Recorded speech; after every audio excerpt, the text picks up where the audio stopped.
नमस्कार दोस्तों। हम राजस्थान की समसामयिक सीरीज को पढ़ रहे हैं और उसमें आज ये हमारी कक्षा संख्या 16वीं कक्षा है। इन 16 कक्षाओं में आपने देखा होगा हमने दो कक्षाएं नहीं, 3 कक्षाएं प्रैक्टिस की ली है और 13 कक्षाएं इंक्लूडिंग सितंबर हमने करंट अफेयर्स के कंसेप्चुअल ली है, जिसमें जनवरी से लेके और ये सितंबर तक का करंट हमने कवर किया है। ये सीरीज आगे भी कंटिन्यू रहेगी और इसकी जो पीडीएफ है वो अपने टेलीग्राम चैनल पर मैं शेयर कर दूंगा। अपना Telegram channel doctor Ganpat Singh Rajpurohit नाम से ही है, जिसमें हम सभी 1,82,000 साथी जुड़े हुए हैं। ये आंकड़ा इसलिए बताता हूँ ताकि आपको ज्ञात रहे कि ये हमारा जेन्यून चैनल है। हमारे नाम से कई फर्जी चैनल भी बने हुए हैं, तो आपको आइडेंटिफाई करने में आसानी होती है। इसकी त्रैमासिक बुकलेट भी आती है। जो भी हम पढ़ते हैं 3 महीने के करंट को, तो उसमें वो बातें कुछ अतिरिक्त पॉइंट और ऐड करके त्रैमासिक बुकलेट, जो कि अभी अक्टूबर में दीपावली के आसपास आपको मिल जाएगी, ऑफलाइन मोड पे और ऑनलाइन मोड पे भी। और उसके बाद दिसंबर के लास्ट वीक में अक्टूबर, नवंबर और दिसंबर का जो बुकलेट होगी वो आपको जनवरी के फर्स्ट वीक में मिल जाएगी। फिर अगली फिर मार्च में मिल जाएगी। तो इस तरह से आपको 3-3 महीने की बुकलेट भी रहती है। इसमें सूजस से लेके सारी बातों को कवर किया जाता है। रिपोर्ट कार्ड बड़ा अच्छा रहा है इसका। सेकंड ग्रेड में भी हमने 80 to 90% प्रश्न हमारी कक्षाओं से देखे, लैब असिस्टेंट वगैरह सबसे देखे। अब नवंबर का करंट अफेयर जो है, नवंबर माह से हमारा शेड्यूल अलग रहेगा। महीने में 2 करंट अफेयर की कक्षाएं राजस्थान की आएगी और 2 कक्षाएं एक भारत की आएगी, एक वर्ल्ड की आएगी, जो कि हम फर्स्ट ग्रेड, आरएएस और विभिन्न सारी उन परीक्षाएं यूपीएससी वगैरह की जिसमें नेशनल और इंटरनेशनल करंट अफेयर्स पूछा जाता है, वो भी कवर करेंगे। नवंबर का मैंने पूरा शेड्यूल टेलीग्राम पे डाल रखा है कि किस तरह से वो शेड्यूल रहेगा। तो इसके बाद क्या होगा कि शिक्षक भर्ती की सारी परीक्षाएं और प्रशासन की सारी परीक्षाएं कवर हो जाती है, तो बच्चों को इधर उधर भटकना नहीं पड़ेगा। तो वो शेड्यूल हमारा नवंबर से रहेगा। ठीक है, आज हम बात करेंगे सितंबर के समसामयिक की। आज तारीख है आपके 6 को मैं रिकॉर्ड कर रहा हूँ और चूंकि सितंबर का करंट है, इसको हमने 2 सेगमेंट में बांट दिया। इसकी 2 कक्षाएं होगी। पार्ट फर्स्ट जो है, इसमें रहेगा आपके आ, बता दूं मैं, इस पार्ट के अंदर आपको जितनी भी राजस्थान सरकार की योजनाएं हैं वो रहेगा, कार्यक्रम रहेंगे और कुछ नीतियां वगैरह और कुछ उत्सव वगैरह, ये सारे सितंबर के पार्ट फर्स्ट में रहेंगे। इसकी जो सेकंड क्लास होगी, पार्ट सेकंड, वो मैं आपको 2 या 3 दिन में दे दूंगा। उसमें पुरस्कार है, खेल खिलाड़ी हैं और विभिन्न सारे कोई और अन्य जो न्यूज़ इन पर्सन वगैरह, जो भी न्यूज़ इन पर्सन, प्लेसेस वगैरह, ये सारी बातें जो है वो दूसरी कक्षा में रहेगी।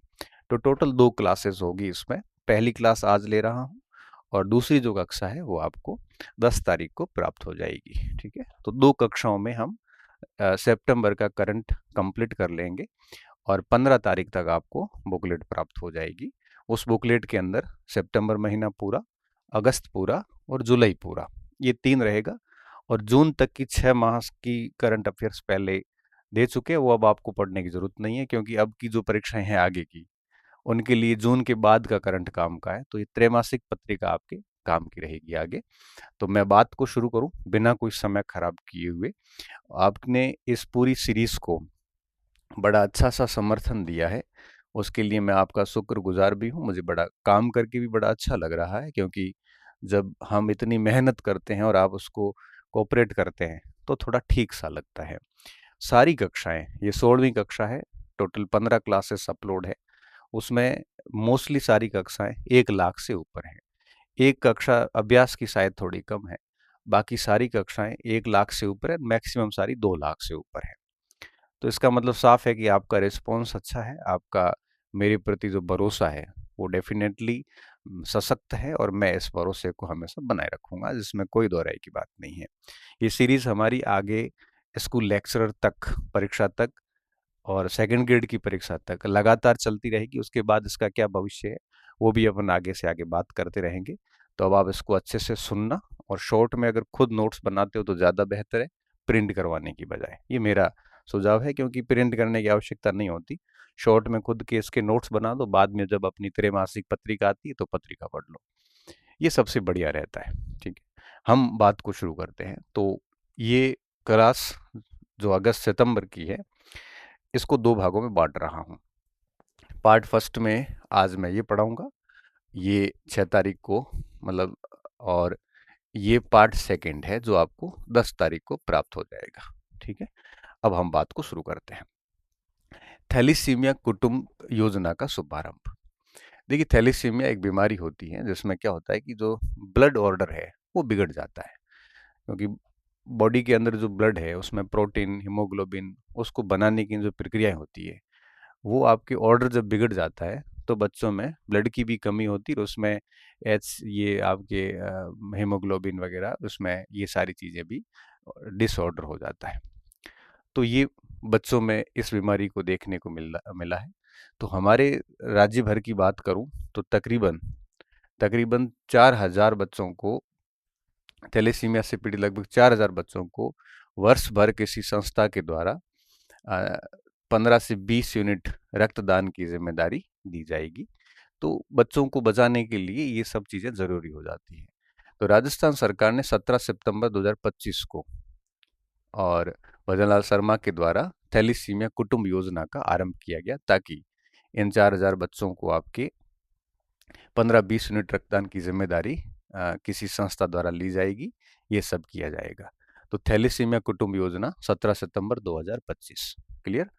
इसी समय साथ साथ में मध्य प्रदेश के धार जिले में एक योजना चली, स्वच्छ स्वस्थ नारी सशक्त परिवार अभियान। भजनलाल सरकार ने इसी अवसर पर ये थैलीसीमिया कुटुंब योजना जो है वो शुरू की गई, और साथ में सरकार ने और भी कई सारी स्वास्थ्य से रिलेटेड योजनाएं आरंभ की, जिसमें जैसे पीडियाट्रिक CTVS इकाई का लोकार्पण बच्चों के लिए जो होता है, तो उसमें ये कहाँ पे किया, JK लोन अस्पताल में किया है। इसके अलावा 8वां राष्ट्रीय पोषण माह का भी शुभारंभ किया, जिसमें बच्चों को आपके जो संतुलित पोषण होता है वो दिया जाता है, ताकि उसको आहार की मात्रा ऐसी मिले कि बच्चे को बैलेंस डाइट मिल सके। तो ये पोषण पखवाड़ा शुरू किया गया, और राजस्थान पोषण पखवाड़े में देश में प्रथम स्थान पे है इस समय। ध्यान रखें आप, 17 सितंबर का जो दिन है, ये PM का बर्थ डेट ऑफ बर्थ है। तो ये यूं कहिए कि BOD की जगह DOB लिखेंगे तो ज़्यादा सही रहेगा, है ना। हम तो क्या है कि जैन जी के लोग नहीं है, हम हैं जैन मिलेनियल, जो 1997 से पहले पैदा हुए। जैन जी के लोग ये शॉर्ट में बड़े अच्छा सा लिखते हैं। हम लोग थोड़े से पुराने टाइप के लोग होंगे, आउटडेटेड जैसे आप कह सकते हो। तो प्रधानमंत्री के जन्मदिन के अवसर पर ये योजना आरंभ की गई थी। मध्य प्रदेश वाली योजना हमारे को ध्यान में नहीं रखनी है, हाँ, राजस्थान की इस योजना को ध्यान में रखना है। 17 सितंबर 2025। तो इसमें ये जो 3 बातें जो हमने अंडरलाइन की है, इसको आप शॉर्ट में नोट कर सकते हो। आपको अगर ये दिक्कत हो कि इसमें मैं सर लिखूं क्या, तो लिखने का इसमें वही बिंदु है जो मैं ग्रीन पेन से आपके अंडरलाइन कर रहा हूं। अगला है मुख्यमंत्री सेवा पखवाड़ा। पखवाड़ा होता है 15 दिनों का, और साथ में ग्रामीण शहरी सेवा शिविरों का शुभारंभ। ये भी 17 तारीख को किया गया, प्रधानमंत्री नरेंद्र मोदी के जन्मदिन के अवसर पर। और 17 सितंबर से लेकर 2 अक्टूबर तक, गांधी जी के जन्म दिवस तक, ये पखवाड़ा और स्वच्छता ही सेवा अभियान चलता रहा।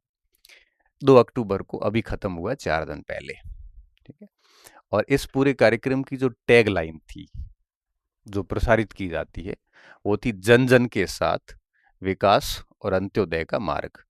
अंत्योदय का मतलब होता है जो ऐसा व्यक्ति जो समाज के सबसे आखिर में है, अर्थात बहुत वंचित है, बहुत गरीब व्यक्ति है, जो बहुत सारी भौतिक सुविधाओं से दूर हैं, जैसे हम अंत्योदय कहते हैं, तो उस व्यक्ति के उत्थान का काम करना ये अंत्योदय कहलाता है। तो जन जन के साथ विकास और अंत्योदय का मार्ग, ये इस पूरे कार्यक्रम की थीम रखी गई है। अब देखो इसमें किया क्या गया, तो पहले देखते हैं कि इसका शुभारंभ कहाँ किया गया।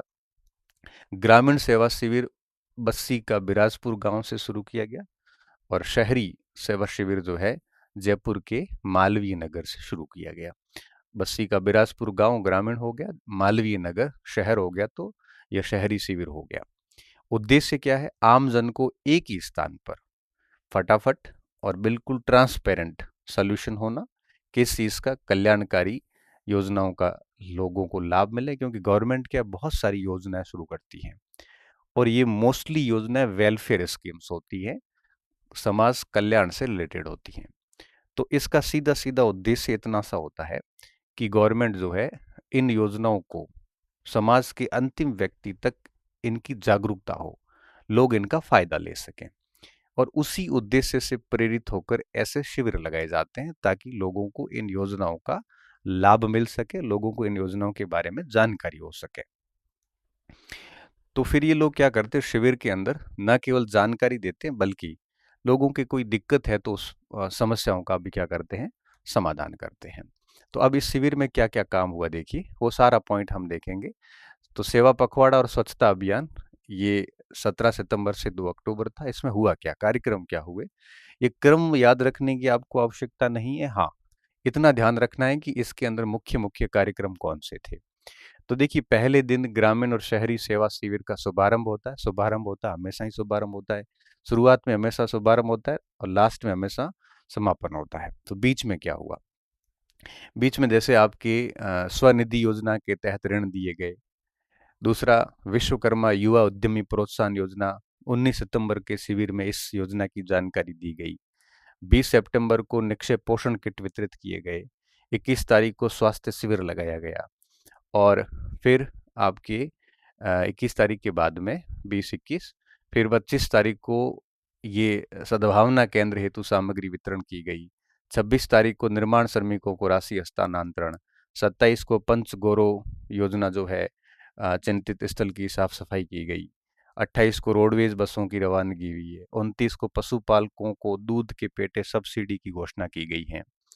और ये 21, ये 22 वाला है, एक पेड़ ना माँ के नाम योजना थी। यूनिफॉर्म 23 सितंबर को, ये 125 यूनिट फ्री बिजली की जो योजना है, पोर्टल है, वो 24 सितंबर को शुरू किया गया। दीनदयाल गरीबी मुक्त गांवों के तहत ट्रांसफर जो है, ये 23 सितंबर के हुए। दिव्यांगजनों को स्कूटी वितरण 1 तारीख को किया, और लास्ट में स्वच्छता अभियान 2 अक्टूबर को हुआ। तो इसमें प्रश्न कैसे आ सकता है, प्रश्न देखो यहाँ से तो पूछ सकते हैं कि निम्नलिखित में से कौन सा कथन सही है या कौन सा कथन सही नहीं है, इस टाइप से प्रश्न बनता है। पहला कथन ये बनेगा कि प्रधानमंत्री के जन्मदिन के अवसर पर ये अभियान और शिविर चलाया गया, जिसकी टैगलाइन ये थी। दूसरा कथन ऐसे बना सकते हैं कि ग्रामीण सेवा शिविर का उद्घाटन यहाँ किया, शहरी का यहाँ किया। फिर तीसरा बना सकते हैं आपके कि इस पूरे के पूरे शिविर योजना में, पखवाड़ा योजना में, पंच गौरव योजना, निक्षय पोषण किट, विश्वकर्मा युवा उद्यमी और दीनदयाल ये गरीब मुक्त गांव के तहत स्वीकृति, एक पेड़ माँ के नाम जैसे योजनाओं के शिविर लगाए गए और लोगों को जानकारी दी गई। इस तरह से ये प्रश्न बनता है, तो आपको इसकी पूरी जानकारी रखनी है, बहुत महत्वपूर्ण है। आगे प्रोफेसर की परीक्षा है, उसमें देखना इससे प्रश्न बनने की गुंजाइश है यहाँ पे। उसके बाद आती है स्वच्छता ही सेवा अभियान। ये नई योजना है, और आप जैसे ही इसको नोट कर लोगे तो उसके बाद में इस पॉइंट पे आ जाना, स्वच्छता ही सेवा अभियान। ठीक है, अब देखो, हाइजेनिक रहना ही सबसे बड़ी सेवा है। ये इस समय का इस टाइप का अभियान है, और इसका जो आरंभ है, ये मानसरोवर के अंदर जो सिटी पार्क है, वहां से इसको शुरू किया गया। ये एक प्रकार से स्वच्छ भारत मिशन योजना का एक प्रकार से भाग है, और उसी को मजबूत करना इसका मेन मोटो है। और इस समय पूरी दुनिया प्लास्टिक पॉल्यूशन से गुजर रही है, तो इसका भी मोटो सिर्फ इतना है कि सार्वजनिक स्थानों पर को प्लास्टिक से मुक्त बनाना। ये इस समय का सबसे बड़ा मोटो है इस समय, क्योंकि प्लास्टिक पॉल्यूशन जो है इसको रिसाइकिल कर नहीं सकते। प्लास्टिक पूरी मिट्टी को अनुपजाऊ करता है, प्लास्टिक जल प्रदूषण करता है, प्लास्टिक नालियों को रोक लेता है, फिर नालियां भर के शरीर का उसका शहर की पूरी आपके ये नाली व्यवस्था जो जल निकासी प्रणाली इसको प्रभावित करता है। जानवर खाते हैं उसकी बॉडी मर जाती है, वो उनको प्रभावित करता है। तो प्लास्टिक बहुत नुकसानदायक है। तो मुख्यमंत्री ने सीवरेज नीति का भी विमोचन किया और सफाई मित्रों को पीपी किट भी वितरण किए। ये पूरा अभियान था और ये मैं आपको बात बताऊं कि ये भी आपके इसी पखवाड़े का एक प्रकार से हिस्सा हिस्सा था। तो इसकी थीम देखिए, स्वभाव स्वच्छता, संस्कार स्वच्छता। गांधी जी का फोटो है साथ में और ये भी उसी का हिस्सा रहा है। तो स्वच्छ भारत अभियान की शुरुआत जो है वो आपके 2 अक्टूबर 2014 को हुई थी और वर्ष 2014 में भारत में केवल 38% घरों में शौचालय थे। 2014 में कितने? केवल 38% घरों में ही शौचालय बने हुए थे। वर्तमान में 11 करोड़ से अधिक इनकी संख्या हो गई है। प्रतिशत के बेस पे देखोगे तो लगभग 70-80% से ऊपर शौचालय बन चुके हैं। ये योजना है, इसमें थोड़ा देख लेना, ज़्यादा कुछ नहीं है। अब अगली योजना है अटल प्रगति पथ योजना। अभी तक तो क्या है कि जो 10,000 से अधिक आबादी वाले जो गांव हैं उन गांवों में सीसी रोड बन रही है। सीसी रोड का मतलब होता है कंक्रीट और सीमेंट रोड, डामर रोड नहीं है। सीसी रोड बन रही है जो कि आपके चौड़ाई लगभग इसकी गांव में 1 से 3 किलोमीटर की है और लगभग 7 मीटर की चौड़ाई मानी गई है। तो और आगे टारगेट ये किया गया है कि अभी तो 10,000 से अधिक आबादी वाले गांव में है, आगे इस योजना का विस्तार करके हम इसको 5,000 से 10,000 के बीच की आबादी वाले जो गांव हैं उनको भी इसके दायरे में लाया जाएगा। ये पूरी उसका उस दिन आया था सरकार के उस पे जो भी सोशल मीडिया हैंडलर है उन पे आया था, जिसमें क्या लिखा है, अटल पथ से खुल रहे प्रगति के द्वार। बेहतर कनेक्टिविटी थी, गांव में हो रहा था इसका निर्माण। तो 22 करोड़ की लागत से गांव की 1 से 3 किलोमीटर लंबी एक मुख्य सड़क विकसित की गई है जो कि सीसी रोड है। इंटरलंकिंग एवं सुव्यवस्थित नालियां भी होगी इसमें और स्ट्रीट लाइटों भी इसमें बनेगी। तो इसमें क्या क्या है और देखो, गांवों में शहरी क्षेत्रों के समान सुविधा विकसित करना। पीडब्ल्यूडी विभाग ऐसी सड़कें बनाएगा, जनरली पीडब्ल्यूडी बनाता है। 2 करोड़ तक की लागत आएगी से गांव की 1 से 3 किलोमीटर तक की लंबी मुख्य सड़क को सीसी रोड के रूप में बनाया जाएगा। 22 करोड़ की लागत से लिखा है। पहले चरण में आपके दो नहीं, एक्चुअली 22 करोड़ है, नहीं ये 22 करोड़ है। पहले चरण में 10,000 से अधिक के जो गांव हैं आबादी के वहां पे बनेगी और दूसरे चरण में 5,000 से 10,000 के मध्य के गांव के जो आबादी वाले जो गांव हैं उसमें अटल प्रगति पथ योजना के तहत ये सड़कें बनेगी। डामरीकरण नहीं है, ध्यान रखना। ऑप्शन में कई बार ये भी होता है कि ये कैसी सड़कें हैं, ये सीसी रोड है यहाँ पे। माही बांसवाड़ा परमाणु ऊर्जा संयंत्र। देखो राजस्थान के अंदर जो ऊर्जा बन रही है वो ऊर्जा आपके यूं समझ लीजिए आप कि अभी तक एटॉमिक पावर सेंटर हमारे पास में रावत भाटाई है चित्तौड़गढ़ के अंदर। इसके अलावा जो भी पावर सेंटर है, जितने भी पावर प्रोडक्शन के अंदर है, ऊर्जा संयंत्र जितने भी, ये सारे सारे मोस्टली सारे थर्मल हैं, कोयले से चल रहे हैं। कुछ जगह गैस के भी हैं, कुछ जगह जल के भी हैं, हाइड्रो प्रोजेक्ट भी हैं। एटॉमिक पावर वो होता है जिसमें आप यूरेनियम से और यूं कहिए कि परमाणु अणुओं को टकरा के लाइट बनाते हैं। तो एटॉमिक पावर सेंटर अभी तक रणथंभौर में ही था। दूसरा बन रहा है नापला गांव में, बांसवाड़ा के कहाँ पे, नापला गांव के अंदर, माही बाजार सागर बांध के ठीक पास में बन रहा है और इसका शुभारंभ कर दिया गया है 25 सितंबर 2025 को। यह एटॉमिक पावर सेंटर है जो कि इस हेतु अणु शक्ति विद्युत निगम लिमिटेड की स्थापना की गई है, जो इस पूरे विद्युत संयंत्र का काम देखेगी और नापला में इसको बनाया जा रहा है। अब इसके बारे में अगर थोड़ी और अपन बात करें तो लगभग 602 हेक्टेयर भूमि पर ये पूरा का पूरा संयंत्र बनाया जा रहा है। 42,000 करोड़ के आसपास इसमें आपके खर्चा आएगा, और इस खर्चे को वहन करने का को काम है ये एनपीसीआईएल जो है आपके, ये हमारा एटॉमिक संयंत्र जितने भी हैं उनको एटॉमिक सप्लाई करने का जो काम है वो एनपीसीआईएल का है, उसके द्वारा किया जा रहा है। एनपीसीआईएल जो है भारतीय जो डिपार्टमेंट ऑफ एटॉमिक एनर्जी है उसके अंडर में आता है, उसके द्वारा किया जा रहा है। साथ में इसका सपोर्ट कर रहा है एनटीपीसी, तो दोनों मिल के ये काम कर रहे हैं। और इसकी अवस्थिति कहाँ पे है? बांसवाड़ा के अंदर है, छोटी सरवण तहसील के और आड़ी भीत, और इस क्षेत्र में रेलवे आड़ी भीत, बारी, कुटुंबी, सजवानिया एवं नापला क्षेत्र में है। इसकी कुल क्षमता जो है 2800 मेगावाट है, 4 यूनिट बनेगी, प्रत्येक यूनिट 700 मेगावाट की रहेगी। बीच में सरकार ने 2017 की बात है, मैं बताऊं आपको, 2017 में गवर्नमेंट ने एक फ्लीट योजना ली थी। फ्लीट योजना में ये था कि जितने भी एटॉमिक सेंटर है जो कि प्रेशराइज्ड हैवी वाटर पर आधारित है ना, तो इसमें इन्होंने कहा था कि ऐसे सेंटर एक साथ बनाएंगे, जिससे क्या होगा, लगभग 10 सेंटर बनाएंगे जिससे प्रोजेक्ट कॉस्ट कम हो जाती है। एक साथ 10 सेंटर बनाएंगे बड़े बड़े, ऐसे कैसे 10 प्रोजेक्ट बनाएंगे। फ्लीट मोड का मतलब होता है जब एक साथ कई बड़े प्रोजेक्ट बनाए जाते हैं, तो इसको फ्लीट मोड के तहत विकसित किया गया है। और फ्लीट मोड में हम जनरली ये कहा गया था कि 700 मेगावाट से अधिक उत्पादन वाले संयंत्र ही हम शामिल करेंगे। तो इसको भी फ्लीट मोड में, और हमने 2017-18 में जब हम राजस्थान का भूगोल पढ़ाते थे और उसमें जब राजस्थान के अंदर ऊर्जा पढ़ाते थे तो ये नापला पहले भी पढ़ाया जाता था।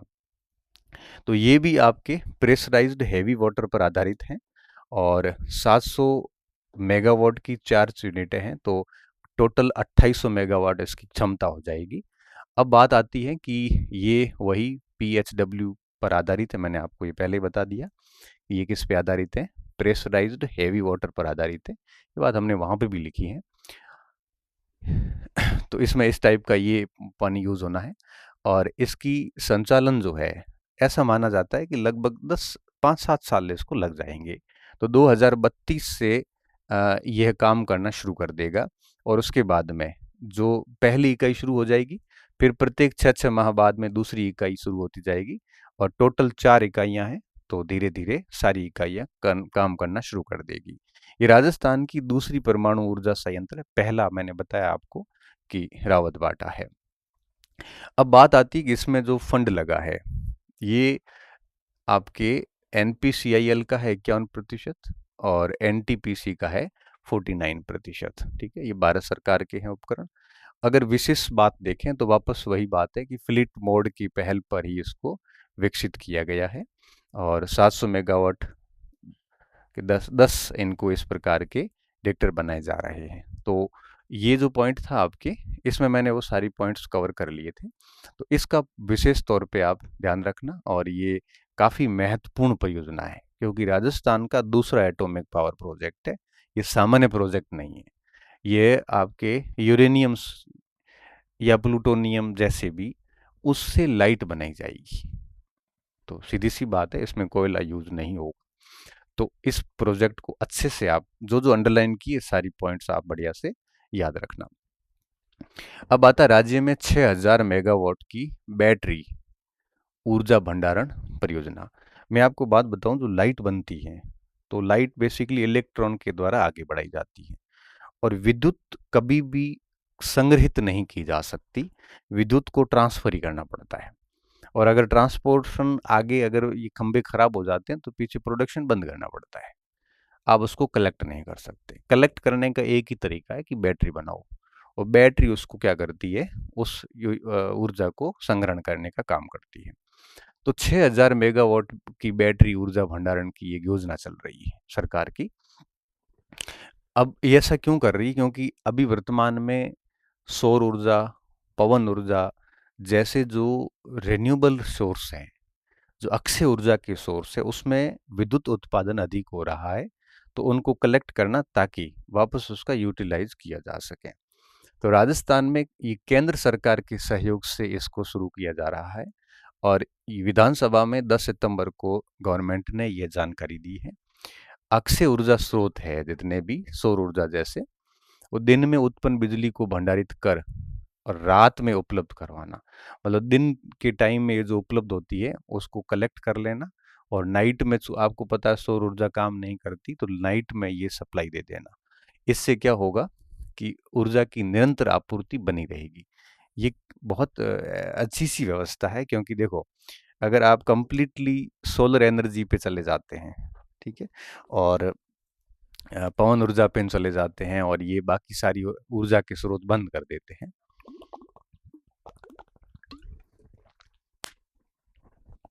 तो सबसे बड़ी दिक्कत क्या आएगी कि रात्रि के समय आपको ऊर्जा कहाँ से मिलेगी। दिन में तो सौर ऊर्जा काम करती, रात्रि में तो नहीं करती।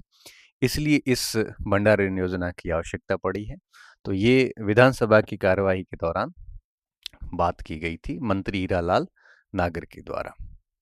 और ऐसी बड़ी कोई परियोजनाएं हैं उनके लिए सरकार ने एक और व्यवस्था की है कि जो जॉइंट वेंचर हेतु केंद्रीय उपक्रमों के साथ जॉइंट वेंचर हेतु 2 लाख करोड़ के निवेश आधारित समझौतों के ज्ञापन लिए गए, एमओयू लिए गए हैं।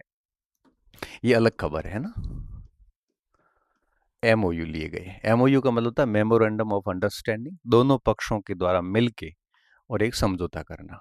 और संयुक्त उद्यम क्या होता है, जिसमें दो कंपनियां आपस में मिलके और कोई प्रोजेक्ट लेती है और प्रोजेक्ट पूरा होती वो कंपनी खत्म हो जाती है। कैसे? जैसे दो कंपनी है, कोई एक HPCL है मान लेते हैं, एक राजस्थान की कोई कंपनी है या राजस्थान सरकार ही मान लेते हैं। ये दोनों अपना अपना हिस्सा देके एक नई कंपनी बनाएंगी जिसको हम कहेंगे जॉइंट वेंचर, वो होगी जॉइंट वेंचर। उस नई कंपनी का काम सिर्फ उस प्रोजेक्ट को पूरा करना है जिस प्रोजेक्ट के लिए उस कंपनी को बनाया गया है।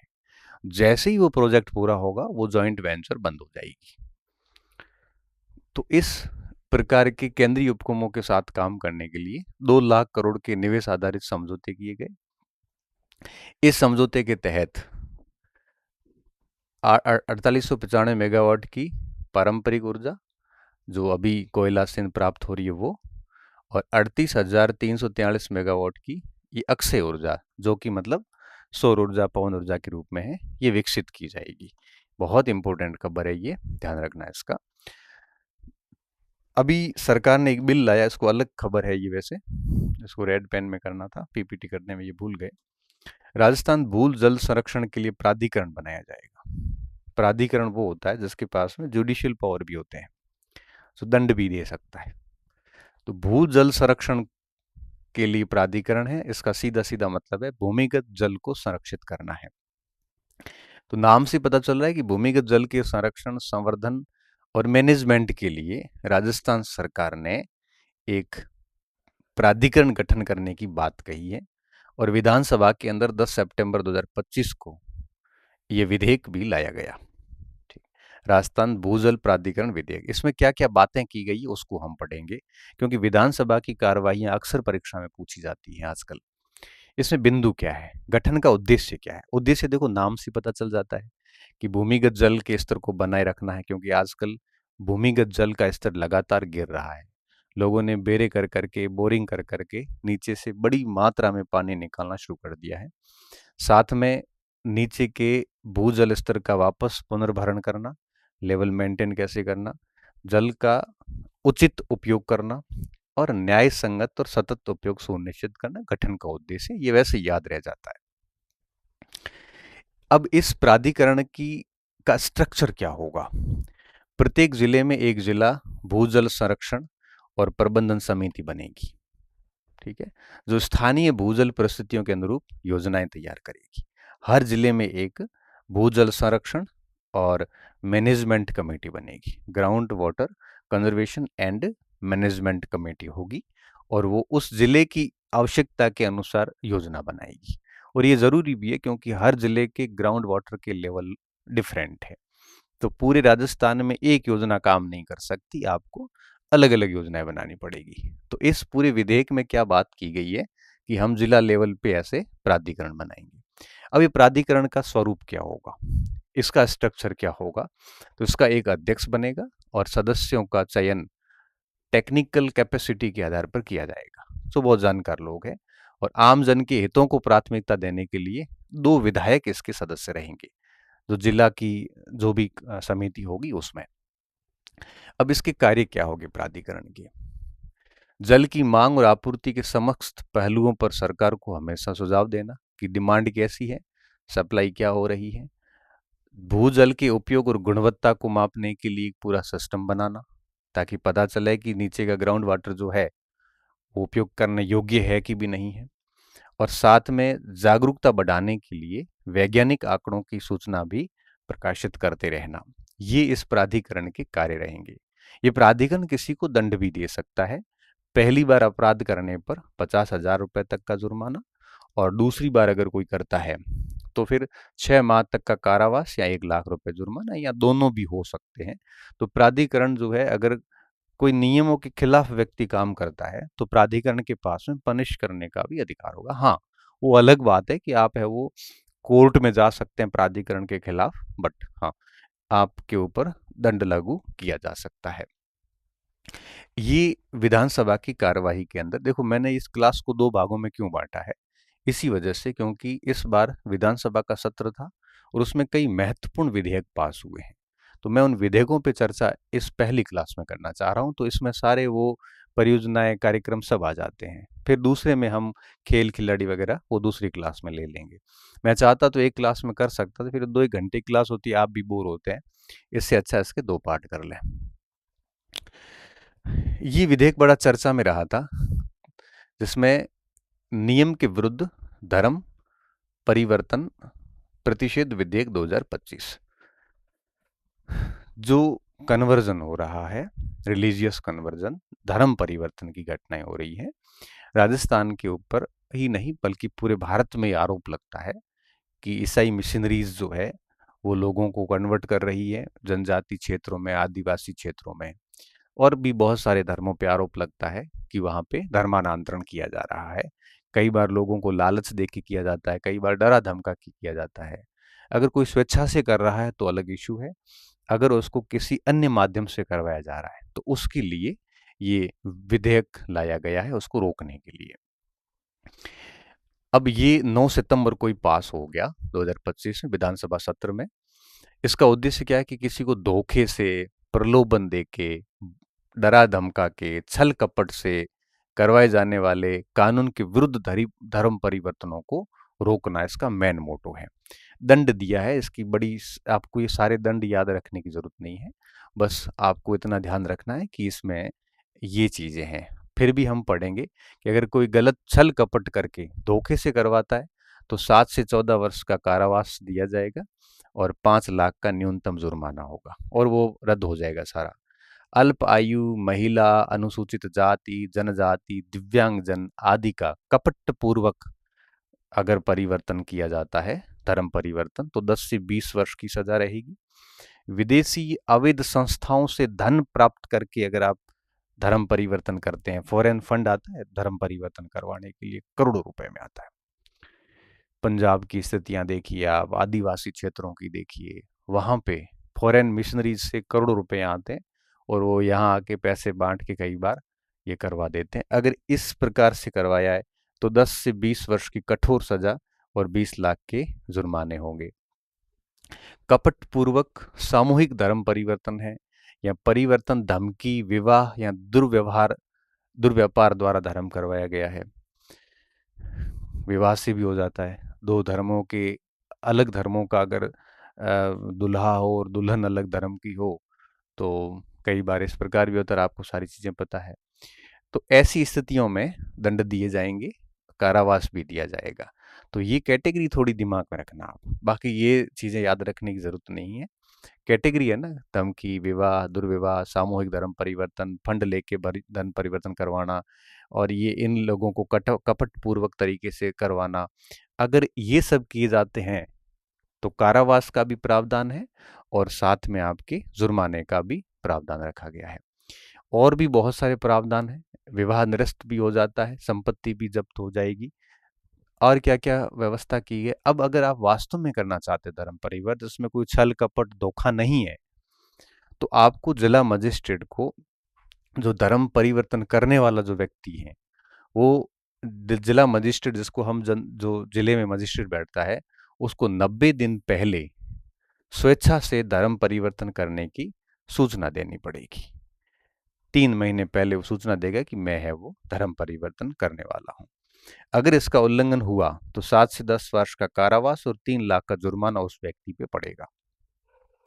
और जो धर्म परिवर्तन करवाने वाले हैं, वे लोग 2 माह पहले नोटिस दे देंगे कि भाई हम है वो इस व्यक्ति का धर्म परिवर्तन करने वाला है, और वो व्यक्ति 3 महीने पहले गवर्नमेंट को सूचना दे देगा कि मैं धर्म परिवर्तन करने वाला हूं। तो इस प्रकार ये करना पड़ेगा, इसके उल्लंघन करने पर इनको सजा दी जाएगी। तो ये धर्म परिवर्तन का विधेयक था जो विधानसभा में इस बार लाया गया और 9 सितंबर को पास भी हो गया। अगला है भू राजस्व संशोधन अधिनियम विधि मान्यकरण विधेयक 2025। भू राजस्व अधिनियम जो है वो 1956 का है। तो उसमें चेंज, कुछ मॉडिफिकेशन करने के लिए, अमेंडमेंट करने के लिए 10 सितंबर को नया विधेयक लाया गया। इसके उद्देश्य क्या है? अब देखो, पहला जो राजस्व अधिनियम था उस समय रिको था नहीं, और रिको नहीं था और इतना इंडस्ट्रियल डेवलपमेंट नहीं था, तो दिक्कतें नहीं थी। अब जैसे रिको हो गया, औद्योगिक विकास हो गया, तो ऐसी स्थिति में कंपनी को, बहुत सारी कंपनियां राजस्थान में व्यापार करना चाहती है, इनको आप भूमि आवंटन कैसे करोगे? तो कई सारी अड़चनें आ रही थी, इस वजह से इसको लाया गया है। अब इसके उद्देश्य क्या है? इसके उद्देश्य है कि रिको के अधीन जो भूखंड है, प्लॉट है, उसके मैनेजमेंट, इसके रेगुलेशन और भूमि देने की प्रक्रियाओं को आसान बनाना। क्योंकि जब ये राजस्व अधिनियम लाया गया था 1956 में, ये कोर्स में भी आर एस मेंस के, उस समय रिको और ये सब चीजें थी नहीं, ये बाद में आई हैं, तो कुछ अड़चनें आ रही थी, उसको दूर करने के लिए ये लाया गया है। अब रिको के पास में क्या शक्ति दी है इस एक्ट ने, कि रिको प्रदत्त भूखंड अब रिको के अधीन किए गए हैं सारे, और सभी उद्देश्यों के लिए विद्यमान समझे जाएंगे। रिको अपने औद्योगिक क्षेत्रों में भूखंड को खुद ही ट्रांसफर कर सकता है, उसका डिवाइडेशन कर सकता है, उसका विलयन कर सकता है। अब मतलब जो भी औद्योगिक क्षेत्र के अंदर भूखंड है, उसके ऊपर अब पूरी शक्ति किसके पास चली गई है? रिको के पास। पहले पूरी सारी सारी जो है वो रेवेन्यू डिपार्टमेंट के पास में थी, वो दिक्कत आ रही थी। अब वो रेवेन्यू डिपार्टमेंट से लेके और किसको दे दी गई है? रिको को दे दी गई। सामान्य सी बात है ये संशोधन विधेयक उन भूखंडों पर लागू नहीं होगा जिनका पट्टा 1979 को या उससे पहले औद्योगिक उद्देश्यों के लिए आवंटित किया गया हो, तो और बाकी सब के लिए ये लागू हो जाएगा। तो ये भी पॉइंट आप याद रख लेना। ये रिको वर्तमान रूप में आने का ये कट ऑफ डेट है। ये एक विधेयक आया था, राजस्थान आयुर्विज्ञान संस्थान, हमारे अभी Rajasthan university of health science बनी हुई है, RUHS, आपको पता ही होगा। और RUHS को ही अभी सॉरी RUHS को अभी थोड़ा मॉडर्न रूप देना है और उसको एम्स के बराबरी का बनाना है। तो इस हेतु यह विधेयक लाया गया है और उसका नाम अभी रिम्स कर देना है इनको। तो अब ये विधेयक पास हुआ है 8 सितंबर 2025 को, ठीक है। अब इसका नाम पड़ेगा, रिम्स की घोषणा 24-25 के अंदर ही कर दी गई थी, बजट के अंदर ही। और इसका लक्ष्य क्या? सुपर स्पेशलिटी चिकित्सा को नया आयाम देना। सुपर स्पेशलिटी का मतलब होता है ऐसा हॉस्पिटल जिसमें सभी प्रकार के डॉक्टर बैठते हो, गैस्ट्रो बैठता हो, पीडियोट्रिक बैठता हो, ऑन्कोलॉजिस्ट बैठता हो, सारी प्रकार की सुविधाएं हो उसमें। तो Rajasthan university of health science जो है उसको रिम्स में कन्वर्ट करना है। अब उसको का उन्नयन कर इसे दिल्ली एम्स की तर्ज पर एक ऑटोनोमस बॉडी बनाना है और Rajasthan institute of medical science RIMS के रूप में स्थापित करना है। तो रिम्स का पूरा नाम क्या है? Rajasthan institute of medical science. जिस तरह से all Indian institute of medical science AIIMS है, उसी तरह से रिम्स होगा। पहले ये क्या कहलाता था? RUHS।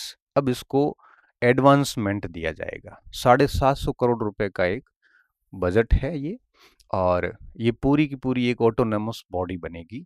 इसके लिए ये विधेयक लाया गया है, बड़ा शानदार विधेयक है। अब आप सोचिए कि RUHS की तर्ज पे रिम्स बनेगा, हमें दिल्ली एम्स में भटकने की बजाय राजस्थान के अंदर ही अगर ऐसी फैसिलिटी वाला बढ़िया हॉस्पिटल मिलता है, तो इससे बढ़िया क्या हो सकता है। प्रशासन कैसे चलेगा? रिम्स के अध्यक्ष कौन होंगे? राजस्थान के मुख्य सचिव होंगे और उनके साथ चिकित्सा, शिक्षा और वित्त विभाग के शासन सचिव बैठेंगे। और आरयूएचएस के कुलगुरु, Rajasthan university of health science के कुलगुरु, आयुक्त जो है आपके चिकित्सा शिक्षा सहित राष्ट्रीय स्तर के कई प्रतिष्ठित संस्थानों के डायरेक्टर इसके सदस्य होंगे। इसके अलावा एक गवर्निंग काउंसिल होंगी, जिसे हम शासी निकाय कहते हैं, चलाने वाली परिषद का भी गठन किया जाएगा, जिसमें एम्स हो गया, IIT Jodhpur, IIM Udaipur, Tata memorial centre, है ना, इन संस्थानों के प्रतिनिधि इसमें शामिल होंगे। ये प्रश्न पूछने के पूरे चांसेस है। ये रिम्स बहुत बड़ी योजना है। जैसे देखो, जितने भी विधेयक लाए गए हैं विधानसभा में, सारे विधेयक बहुत इंपॉर्टेंट है और बहुत संभावना है कि ये आपकी परीक्षाओं में पूछे जाएंगे। बहुत संभावना है इन चीजों की, इसलिए इनको अच्छे से याद रखना आप। और याद इसलिए भी क्यों, इस केवल इसीलिए क्यों कि परीक्षा में आए, बल्कि ये सामान्य जानकारी के लिए भी बहुत जरूरी योजनाएं हैं सारी। एक विधेयक आया था, राजस्थान मत्स्य क्षेत्र संशोधन विधेयक। ये भी 8 सितंबर को पारित हुआ। तो मछली पकड़ने से जुड़े जितने भी अपराध हैं, कई बार विस्फोटक और जहर देकर मछलियां मारी जाती है, पकड़ी जाती है, उनको थोड़ा सा सख्त करना था। ठीक है, तो पहले अपराध पे पहले 500 रुपये जुर्माना था, अब 25,000 रुपये कर दिया गया है। और दोबारा अपराध करने पर पहले 1,000 था, अब 50,000 कर दिया गया, साथ में 6 माह तक की जेल का प्रावधान किया गया। तो इसमें इतना ज्यादा कुछ नहीं है। कारखाना अधिनियम 1948 को भी इन्होंने चेंज किया है, उसमें अमेंडमेंट की है 4 सितंबर को। और कोचिंग सेंटर को रेगुलेट करने का भी इन्होंने विधेयक पास किया है। हालांकि इसके ऊपर अच्छी खासी गाइडलाइन आ गई है। अब इन्होंने थोड़ा उसमें चेंज किया है कि ये कानून केवल उन्हीं पे लागू होगा जहां पे 100 से अधिक स्टूडेंट है, और ये ऑनलाइन कोचिंग पे लागू नहीं है, तो आप मेरे पे प्रयास मत करना। दूसरा, अगर कोई उल्लंघन करता है तो फिर आपके 50,000 रुपये उसके ऊपर जुर्माना लगेगा। पहले ये 2 लाख की व्यवस्था थी, और दूसरी बार उल्लंघन करने पे 2 लाख का जुर्माना लगेगा। यहाँ पे मनोचिकित्सक वगैरह सारी व्यवस्थाएं की जाएगी। जिला कोचिंग एक पूरी की पूरी प्राधिकरण बनेगा, राज्य स्तरीय, जिला स्तरीय। और जिला स्तरीय प्राधिकरण में कलेक्टर अध्यक्ष होगा, राज्य स्तरीय में सचिव अध्यक्ष होगा।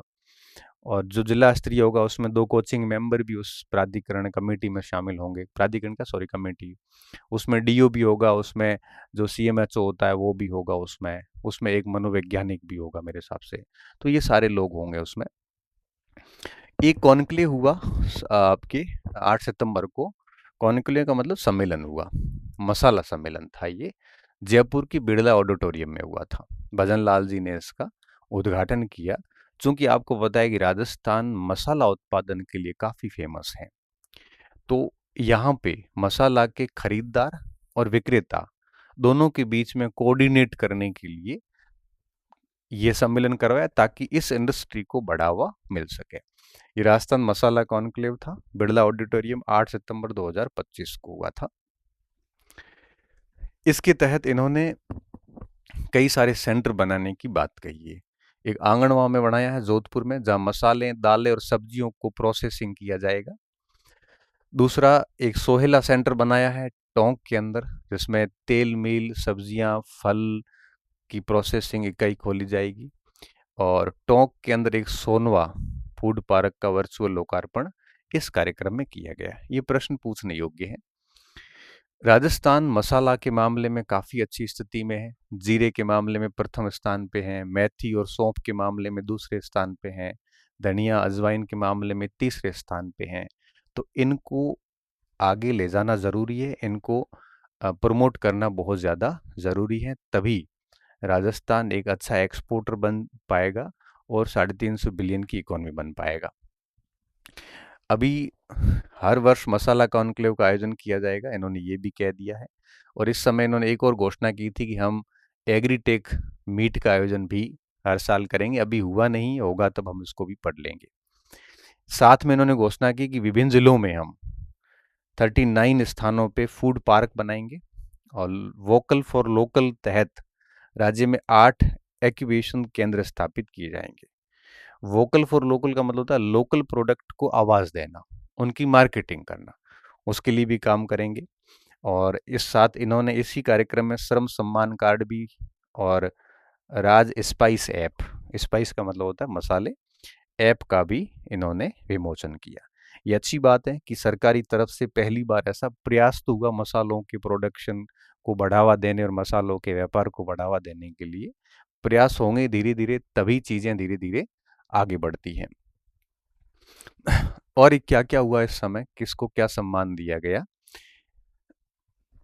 यहाँ पे श्यामधनी इंडस्ट्री लिमिटेड के निदेशक राम अवतार अग्रवाल, अजमेरू किसान समृद्धि प्रोडक्शन कंपनी लिमिटेड, केकड़ी की इस कंपनी ने मसाला उत्पादनों की प्रदर्शनी में भाग लिया और इन्होंने तीसरा स्थान प्राप्त किया। यहाँ पे कंपटीशन भी हुआ था, प्रदर्शनियां भी लगी थी, हर स्टेट के हर मसाला यूनिट ने अपनी वहाँ पे एक एग्जीबिशन लगाया था कि भाई क्या कुछ है। तो उसमें केकड़ी की इस कंपनी को थर्ड स्थान प्राप्त हुआ। ये सारी बातें मसाला की थी। अगली खबर है, खंडेला में यूरेनियम खनन की परियोजना शुरू हो चुकी है। लंबे समय से हम पढ़ते आ रहे हैं कि राज्य के अंदर यूरेनियम के भंडार सीकर क्षेत्र में हमें प्राप्त हुए हैं, शेखावाटी के अंदर। तो यह परियोजना सीकर जिले के खंडेला तहसील की रोयला ग्राम पंचायत में स्थित है। और चर्चा में क्यों है, ये विवरण पूरा सुमित गोदारा द्वारा राजस्थान विधानसभा में प्रस्तुत किया है इन्होंने। रोयला गांव के अंदर 1086 हेक्टेयर क्षेत्र में खनन स्थल है और 1.2 करोड़ टन यूरेनियम अयस्क और अन्य खनिजों का यहाँ पे भंडार है। यूरेनियम आपको पता है कि एटॉमिक एनर्जी बनाने का सबसे बड़ा खनिज है। अगर इसकी नियंत्रित अभिक्रिया हो तो आपके लाइट बन जाती है, इसकी अनियंत्रित अभिक्रियाएं हो तो परमाणु बम बन जाता है। हम यूरेनियम एक्सपोर्ट का पूरा एक्सपोर्ट क्या सॉरी इंपोर्ट करते हैं, दूसरे देशों से खरीदते हैं, कनाडा से, ऑस्ट्रेलिया से, यूरेनियम रिच कंपनी से, कजाकिस्तान से यूरेनियम हम खरीदते हैं। भारत के अंदर अभी जहाँ तक यूरेनियम की बात है तो जादूगोड़ा कुछ स्थानों पे है यूरेनियम। राजस्थान में ये पहला स्थान होगा जहाँ से यूरेनियम खनन का काम शुरू किया गया है। यहाँ पे जहाँ तक इन्वेस्टमेंट की बात है तो uranium corporation of India limited इस परियोजना में लगभग 3000 करोड़ का निवेश करेगी। देखो ये सारा काम यूसीआईएल का ही है। ये यूसीएल ही आपके फिर एनपीसीआईएल को देगा और वो वहां से प्रसंस्करण करके और आगे जितने भी विद्युत उत्पादन करने के जो संयंत्र है, एटॉमिक एनर्जी सेंटर, वहां सप्लाई करता है। इस परियोजना में लगभग 1600 के आसपास लोगों को रोजगार प्राप्त होगा और 80% स्थानीय लोगों को पद दिए जाएंगे। अब खनन नहीं करना है और क्या करना है। यह परियोजना जो है वो आपके atomic mineral director for exploration and research और परमाणु ऊर्जा विभाग के सहयोग से संचालित होगी। बहुत इंपॉर्टेंट पॉइंट है ये। सहयोग इंपॉर्टेंट है, निवेश कितना होना ये इंपॉर्टेंट है, खनन कहाँ होना ये महत्वपूर्ण है। ये तीनों बिंदु बड़े महत्वपूर्ण है इसमें, ये तो ठीक है। अब एक परियोजना और है जिसमें जैसलमेर के अंदर 2000 मेगावाट सौर ऊर्जा की परियोजना है। ये जैसलमेर जिले के अंदर, जैसलमेर बाड़मेर इस पूरे क्षेत्र में अभी सौर ऊर्जा ही चल रहा है पूरा। लड़ाई झगड़े विरोध गजब चल रहा है, लेकिन यहाँ पे सौर ऊर्जा के लिए व्यापक संभावनाएं हैं और इन संभावनाओं को सरकार जाया करने नहीं देना चाहती। गवर्नमेंट अक्षय ऊर्जा को निरंतर आगे ले जाना चाहती है।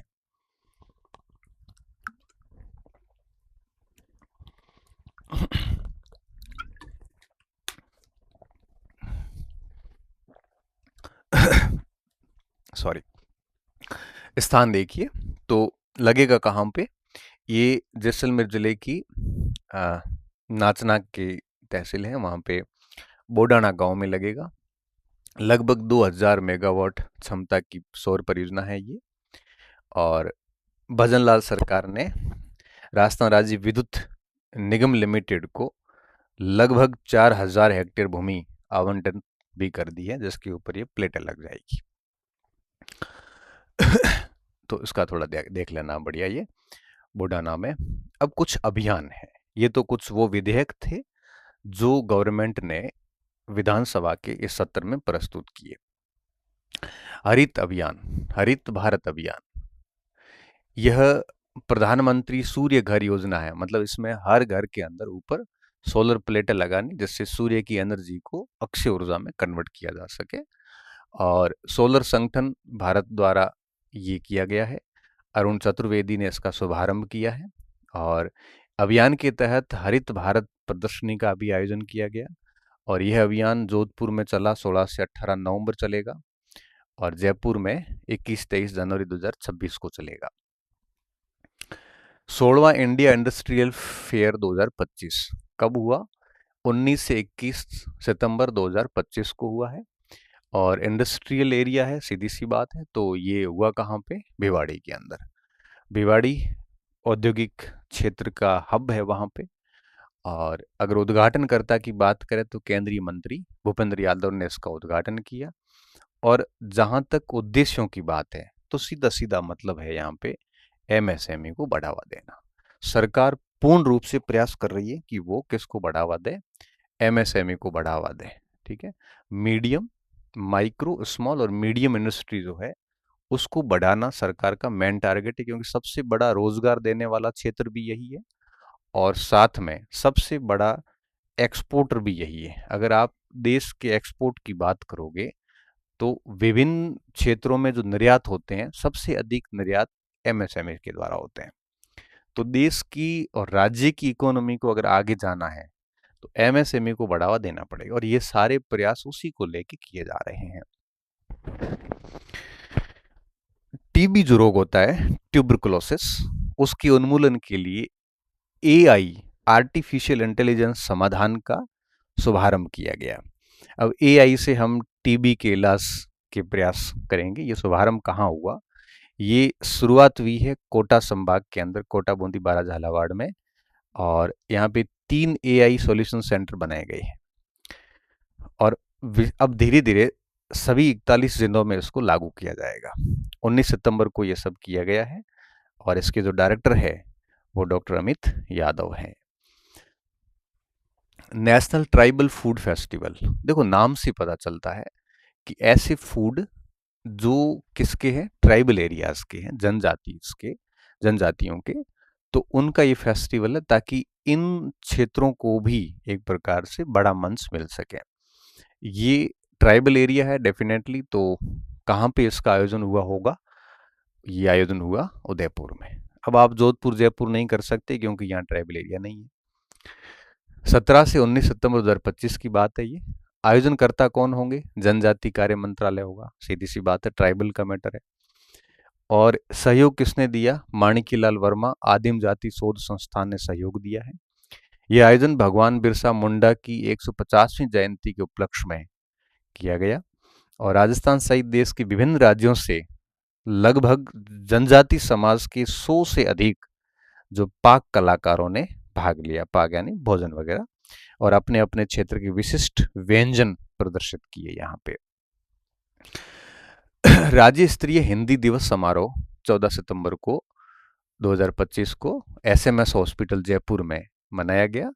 और अध्यक्षता किसने की है? प्रेमचंद बेरवा ने। यहाँ बहुत सारे सम्मान दिए गए। हालांकि इतने सम्मान याद तो नहीं होते, फिर भी आजकल प्रश्नों के लेवल को देखते हुए मुझे लगता है एक बार हमें थोड़ा पढ़ लेना चाहिए।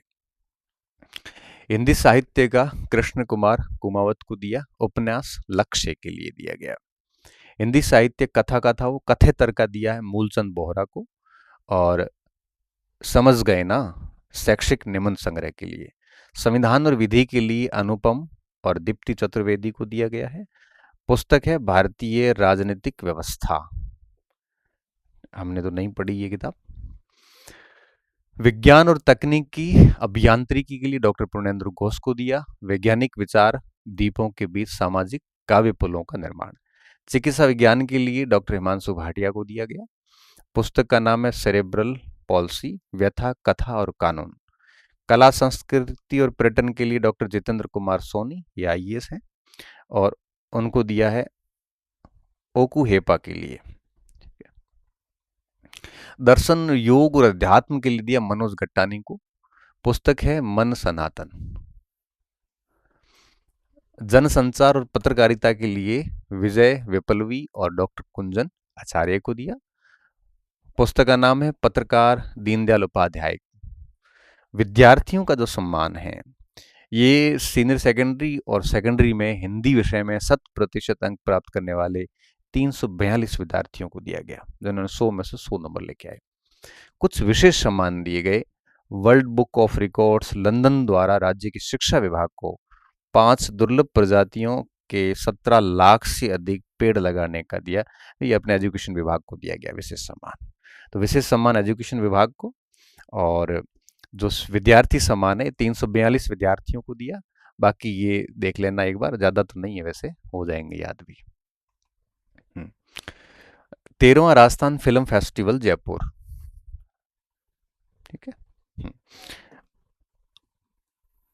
सूजस की सारी घटनाएं जो मंथली थी वो पूरी कवर कर ली हमने अच्छे से, जो जो महत्वपूर्ण घटनाएं थी। और मेरे कई साथी है वो, जैसे लगभग सारे लोग सूजस की घटनाओं को कवर करते हैं, तो कई बार लैंग्वेज भी सेम आ जाती है। हालांकि मंथली करंट अफेयर मुझे लगता है मैं सबसे पहले अपलोड करता हूँ, तो कई बार बच्चे भी कहते हैं सर कॉपी हुआ इधर उधर से। अब देखो, अब ये फेस्टिवल हुआ है तो अब को सब लिखेंगे तो सूजस की भाषा तो सेम ही आएगी, अब उसको हटा तो नहीं सकते। मैं नया करंट बनाने में रहा, तो ठीक है ना, कॉपी हो रहा तो अच्छी बात है, आपको सब जगह देखना नहीं पड़ेगा, एक जगह देख लो, वहीं पे हो गया काम आपका। तो अपने को तो कंटेंट से मतलब है, कोई कहाँ से पढ़े क्या ही फर्क पड़ता है। ठीक है ना। अब जैसे ये पुरस्कार थे, अब कॉपी तो कॉपी होगा ना, क्या होगा बताओ। जो ये मैं पढ़ाऊंगा बाकी वाले भी यही पढ़ाएंगे। अब उनके नीचे आप कमेंट कर दो सर आपने गणपति जी का कॉपी किया, मेरे नीचे करोगे आप वहां पे क्या, छोड़ो ना, आपको क्या करना है, आप तो पढ़ लो। सब जगह सेम कंटेंट आता था आपके लिए तो अच्छी बात है, कम से कम कि एक जगह सारा आ गया, फालतू माथाबुड़ी नहीं करनी पड़ेगी। थोड़ा सकारात्मक रहा करो आप लोग। इसका शीर्षक था राजस्थान फिल्म फेस्टिवल। दीप ऑडिटोरियम मानसरोवर में इसका आयोजन किया गया 20 सितंबर 2025 को। ये वही ऑडिटोरियम है जहाँ पे मैंने इतिहास का जो सेमिनार करवाया था, इंटरव्यू का, आप लोग आए होंगे, भरा था पूरा, बड़ा मज़ा आया था। वो वही ऑडिटोरियम में, नाम से याद आ गया। तो राजस्थान फिल्म फेस्टिवल की अवार्ड नाइट के आयोजन को बॉलीवुड एक्टर चंकी पांडे, डेजी शाह और सुमित व्यास ने होस्ट किया इसको। और राजस्थान की फिल्मों को अलग अलग 12 कैटेगरी में सम्मानित किया गया। साथ में देश भर से आई रीजनल फिल्मों को भी साथ में सम्मानित किया गया। कई सारी फिल्में हैं, जैसे कुछ फिल्मों के नाम हमने लिए हैं, जैसे बेस्ट राजस्थानी फिल्म हुकुम। हम सम्मान पूर्व किसी को बुलाते हैं तो आज भी मारवाड़ में इधर हुकुम बोलते हैं, हुकुम कैसे हो आप, ऐसे। राजस्थानी फिल्म की कैटेगरी में सर्वश्रेष्ठ निर्देशक रहे पंकज सिंह तंवर, हुकुम फिल्म के निर्देशक है ये। सर्वश्रेष्ठ अभिनेता सरुण सागर कल्याण, जिन्होंने बरखमा फिल्म बनाई है। अभिनेत्री सुष्मिता राणा है, जिन्होंने फिल्म सपना एक उड़ान के लिए बनाई है। सर्वश्रेष्ठ लेखक डॉक्टर जितेंद्र कुमार सोनी, जिन्होंने बरखना फिल्म को लिखा, ये वही आईएएस है, उन्होंने कला संस्कृति वाली बात आई। सर्वश्रेष्ठ गीतकार जी नटराजन रहे, बैरन फिल्म के गीत बेटी तू यूं जाई के। बेस्ट प्रोड्यूसर प्रमोद कुमार सोनी को है बरखमा के लिए। और लाइफ टाइम अचीवमेंट अवार्ड संगीतकार दिलीप सैन को दिया गया। ओरिजिनल फिल्मों की कैटेगरी में भी साला के लिए धीरन को सर्वश्रेष्ठ अभिनेता चुना गया। आप तो ये थोड़ा देख लेना। 4 अंतर्राष्ट्रीय फिल्म फेस्टिवल का आयोजन और किया गया है।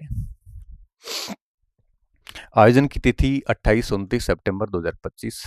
और जयपुर इंटरनेशनल फिल्म फेस्टिवल आयोजक था इसका, साथ में था आर्यन रोज फाउंडेशन। फेस्टिवल एक साथ 4 अंतर्राष्ट्रीय फिल्म यहाँ पे एक साथ आयोजित हुए। इसमें आपके 8वां आर्यन इंटरनेशनल चिल्ड्रन था, 10वां 16 international film festival, culture and tourism film festival, world student film festival. तो ये चारों एक साथ हुए, जिसमें उद्देश्य था बच्चों, युवाओं और फिल्म निर्माताओं को अपनी रचनात्मक प्रदर्शित करने के लिए एक ही मंच पर लाना था इनको। स्वास्थ्य संवर्धन, नमो युवारन। नमो शब्द नरेंद्र मोदी से शुरू हुआ था। नमो भारत, नमो, इस टाइप से नमो टीवी चैनल भी शुरू किया था इलेक्शन के टाइम में, लोकसभा में। ये था, ये उद्देश्य है नशा मुक्त भारत का संकल्प। और लोकसभा अध्यक्ष ओम बिरला ने 21 सितंबर 2025 को कोटा के महाराव उमेश सिंह स्टेडियम में इस दौड़ का शुभारंभ किया। ये रन है नमो युवा रन। ठीक है। और भूपेंद्र यादव ने अलवर के कंपनी बाग से भी इसको हरी झंडी दिखाई। और इतना ही ध्यान रखना है। और कहाँ कहाँ फेस्टिवल हुए हैं? दौसा के अंदर आभानेरी फेस्टिवल हुआ। आभानेरी से पता चल जाएगा आपको, दौसा के अंदर ही है। चांद बावड़ी आयोजित हुआ कहाँ पे? चांद बावड़ी के अंदर, 26-27 सितंबर को 2025 को। इसके अलावा यहाँ पे दिव्या कुमारी ने भी भाग लिया और वोकल फॉर लोकल का संदेश दिया था। IFTM Top Resa travel mart Paris में आयोजित हुआ और राजस्थान पर्यटन विभाग ने इसमें यहाँ पे अपना एक पवेलियन लगाया था और स्थानीय टूर ऑपरेटर्स के लिए रोड शो भी आयोजित किया था। राज्य स्तरीय अमृता हाट, ये तो जवाहर कला केंद्र में लगभग होता है हर साल, और इसमें महिला उद्यमियों और सेल्फ हेल्प ग्रुप ने भाग लिया। 165 के आसपास यहाँ पे स्टॉल लगा। ये तो जनरली यही पूछते हैं कौन सा आयोजन कहाँ पे आयोजित हुआ। सुरताल कला महोत्सव, ये भी जवाहर कला केंद्र में हुआ है। यहाँ पे पद्म श्री तिलक कीर्ति और प्रसिद्ध कलाकार यूसुफ खान ने भी को सम्मानित किया गया। जीवांजलि अंगदान अभियान, ये आबू रोड से शुरू किया गया वासुदेव देवनानी के द्वारा।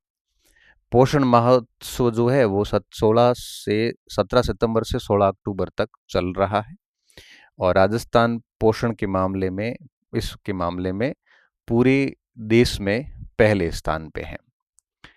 इंजीनियर्स डे, इंजीनियर्स डे आपके 58वां अभियंता दिवस, ये एम विश्वेश्वरैया का जो जन्मदिन है उस दिवस पे मनाया जाता है और भारत रत्न सर मोक्षगुंडम विश्वेश्वरैया की 164वीं जयंती के अवसर पर और 15 सितंबर 2025 को राजस्थान इंटरनेशनल सेंटर जयपुर में इसका आयोजन किया गया और यहाँ पर आपके सेवानिवृत्त जो सीनियर इंजीनियर थे उनको सम्मानित किया गया। गो कृषि जीवन अभियान का शुभारंभ, ठीक है, ये शुभारंभ किया है वासुदेव देवनानी के द्वारा और कहाँ पे किया है? सांचौर के अंदर, जालोर जिले में। उद्देश्य क्या है? हरियालो राजस्थान और एक पेड़ माँ के नाम अभियान को के तहत और वृक्षारोपण करना है। साथ ही नरेंद्र मोदी के 75वें जन्मदिन पर गौशालाओं में 15,000 पौधारोपण और 75 जरूरतमंद बालिकाओं को सुकन्या समृद्धि योजना का लाभ देने के लिए गौ और कृषि जीवन अभियान शुरू किया गया। प्लास्टिक नहीं, जूट अभियान, मतलब जूट की थैलियों का यूज करो प्लास्टिक की बजाय। ये भास्कर ने शुरू किया है। किसने? दैनिक भास्कर ने। और इसके लिए उनको CSR अवार्ड 2025 में सर्वश्रेष्ठ पर्यावरण श्रेणी का पुरस्कार प्रदान किया गया। अर्बन कोऑपरेटिव बैंक का नेशनल अधिवेशन जयपुर में हुआ और देश भर में आज लगभग 500 अर्बन कोऑपरेटिव बैंक है इसमें। इनका घोषणा वाक्य बिना संस्कार नहीं साकार। GST बचत उत्सव, अभी मोदी जी उसके ऊपर शाम को 5 बजे लाइव भी आए थे और यह 22 से 29 सितंबर 2025 तक चला। इसमें क्या हुआ? सरकार ने अभी जो GST की स्लैब थी उन स्लैब के अंदर केवल 2 दरें रखी हैं, 5% और 18%। बाकी 12 और 28, ये 2 दरें यहाँ पे खत्म कर दी। अब इनका ये मानना है कि इससे वस्तुओं की रेट कम हो जाएगी और इससे लोगों की बचत होगी। तो अब इसका नाम दिया GST बचत उत्सव।